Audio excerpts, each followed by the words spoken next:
Hi everyone, কেমন আছেন সবাই? আশা করছি সবাই ভালো আছেন। আমিও ভালো আছি। সবে ছাদে আসলাম জামা কাপড় নাড়তে, কেচে দিয়েছিলাম। পুরে রোদ্দুর, প্রচণ্ড রোদ্দুর। দাঁড়ান আপনাদের একটা জিনিস দেখাই। এই যে জামা কাপড় সব নাড়া হয়ে গেছে, আর একটা জিনিস আপনাদের দেখাচ্ছি, দাঁড়ান। এটা হলো আমার বকফুল গাছ। আমার খুব ভালো, মানে বকফুল গাছটা 2-3 বছরে এত বড় হয়ে গেছে। কি সুন্দর! এই জায়গাটা বেশ ছায়া ছায়া থাকে এই গাছের জন্য। আরও ছিল, তো ওই ছাদে পাতা পড়ছে, নষ্ট হয়ে যাচ্ছে বলে তো আমার শ্বশুরমশাই কেটে দিয়েছে। এই নে, হ্যাঁ, আচ্ছা, হ্যাঁ, এই যে এই দেখো, ঠিক আছে। এদের খেতে দিতেও ভালো লাগে বেশ। আমি ছাদে এসেছি আর পই পই করে শুধু পাই ঘুরে বেড়াচ্ছিল। আমি জামা কাপড়গুলো নেড়ে দিয়ে তাই আপনাদেরও দেখাই আর ওদের একটু খেতে দিয়ে নিই। চলো নিচে যাই। দুপুরে আজকে দেখি কি রান্না করে, আর শনিবার ডালই হবে। ডাল খেতে খেতে ভালো লাগে না। দেখুন, ওদের বলছিলাম না ওই বাড়ির কাজ হচ্ছে, এই দেখুন ছাদের কাজ হচ্ছে। চলুন, প্রচণ্ড রোদ্দুর, নিচে যাই। হাঁড়িতে দেখে অল্প পান্তা ভাত আছে, দেখি কি করি। আর এদিকে এই কুজো থেকে জল ভরে নিচ্ছি। আমি 2-3 দিন পর পর কুজোটা পরিষ্কার করে নিই, মানে নতুন জল দিয়ে রাখি, বেশ ঠান্ডা থাকে। বদলের জলগুলো ফুরিয়ে গেছে তাই ভরে দিচ্ছি। নিয়ে আজকে এটা আবার পরিষ্কার করে নতুন জল ভরে দেবো। আর পাশের কলসিটাও জল আছে, বড়টা শেষ হয়ে গেলে পাশের কলসিটার থেকে ঢেলে দিই। নয়তো অত বড় কলসি নিচে নামানো ওঠানো খুব সমস্যা হয়ে যায়।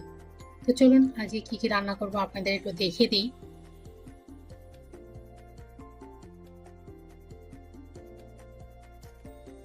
এই যে কাঁকরোল ভাজা করব গোল গোল করে, কুমড়ো আলু দিয়ে তরকারি করব, মানে কামাখা মাখা যেটা বলে, ডালের সঙ্গে খাবে তাই। আর এটা করবো আমার 1 পট রাইস, মানে ওই চাল দিয়ে একের সঙ্গে সবজি আর সয়াবিন দিয়ে করবো। তা আমি 2 ভাগে করে নিয়েছি, কারণ আর 1 ভাগ আমি তুলে রাখবো ফ্রিজে। এই যে অল্প কটা চাল দেখছেন তো। আর এদিকে ভাতটাও আমার হয়ে গেছে, উপর দিয়ে দিয়েছি। ডাল, কাঁকরোল ভাজা ওগুলো সব হয়ে গেছে। এবার কুমড়ো তরকারিটা করলেই ওদের জন্য রান্নাটা করা হয়ে যাবে। আমার জন্য তো 1 পট রাইস প্রেসার কুকারে সব ভেজে একেবারে করে নেব।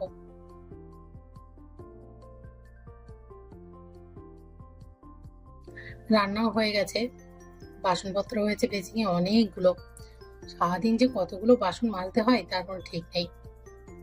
চলুন এগুলো মাজা শেষ। এবার এই এক এক করে সব শেলফে ধুয়ে দিই।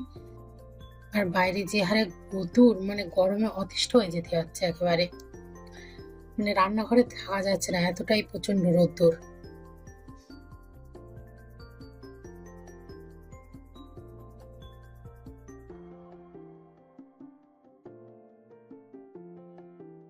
সকালে জামা কাপড়গুলো দিয়েছিলাম, একদমই খেয়াল ছিল না, তাই তাড়াতাড়ি করে ছাদে আসলাম জামা কাপড় তুলতে।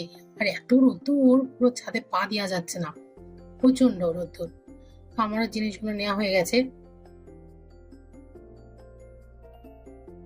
এই দেখুন, এই হলো 1 পট রাইস। আমি আবার ছাদেতে জিনিসপত্র নিয়ে এসে একেবারে চান করে তারপরে খেতে বসেছি। অল্পই ভাত, কিন্তু এর ভেতরে সবজি আছে, পেঁপে, কুমড়ো। আমি মিষ্টি দিইনি, কুমড়ো পেঁপে দিলে বলে মিষ্টি দিতে হয়, কিন্তু আমি মিষ্টি দিইনি, মিষ্টিটা অ্যাভয়েড করছি। আর সয়াবিন দিয়েছিলাম। খেতে সত্যি ফার্স্ট টাইম অসাধারণ হয়েছিল। একটু আদা গ্রেট করে দিয়েছিলাম, আর জিরে আর মরিচ দিয়েছিলাম। আর ঝালটা একটু কড়া দিয়েছিলাম, কারণ আমি ঝাল খেতে প্রচন্ড ভালোবাসি। আপনারাও বাড়িতে একদিন ট্রাই করবেন, দেখবেন খেতে অসাধারণ হয়। আর যদি রেসিপিটা প্রয়োজন হয় তাহলে বলবেন, আমি আপনাদের দেখিয়ে দিব। বিকালে এখানে বসে আছি, এডিটের কাজ কমপ্লিট।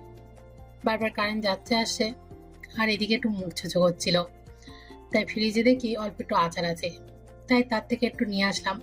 যেহেতু মিষ্টি দিয়া, ওই একটু খাবো আর কি। সন্ধ্যাবেলা বসে গেছি জামা কাপড় ভাঁজ করতে। সারাদিন আর সময় হয়নি, গরম কাপড় এনে ভাঁজও করিনি, চেয়ারে রেখে দিয়েছিলাম। তাই ভাবলাম সন্ধ্যাবেলা বসি আর আপনাদের সঙ্গে একটু গল্প করি। এই যে এই দুটো নাইটি নিয়ে এসছে নতুন। যেমন নাইটি পরছি এরকম নাইটি আমি খুব একটা বাড়িতে পরি না, আমি হাতা কাটা নাইটি বাড়িতে পরি।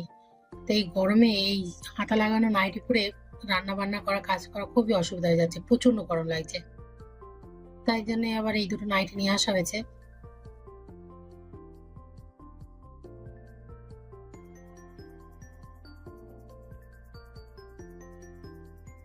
তো এদিকে আবার রাত্রে রান্নাও করে নিয়েছি, রান্নাঘরটাও পুরো পরিষ্কার করে নিয়েছি। রাত্রে করেছি এই যে আলুর তরকারি আর রুটি, ওরাই খাবে, আমি আর রাত্রে কিছু খাবো না। তো চলুন, ভিডিওটা কেমন লাগলো প্লিজ জানাবেন, আর ভালো থাকবেন, সুস্থ থাকবেন। দেখা হচ্ছে পরের ভিডিওতে, আর সবাইকে গুড নাইট।